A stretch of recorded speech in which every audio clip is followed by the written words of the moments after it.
Welcome back. In this video, we will look another example of trigonometric graphs. This question is about sketch.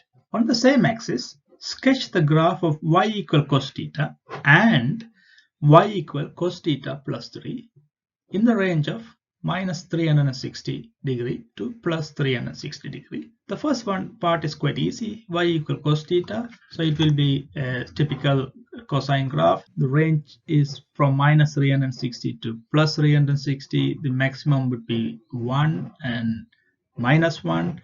It's periodic and repeats every 360 degree angle. Now, if you want to draw y equal cos theta plus 3, which means we need to shift this graph by 3 units up. So the graph will look like this. See, everything moved up by 3 units.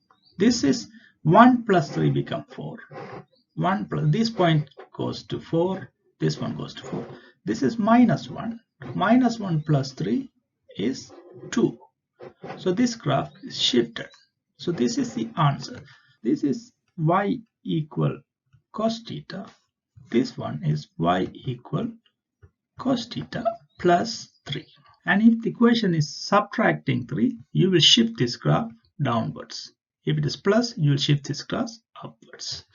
Thank you. Move on to next video.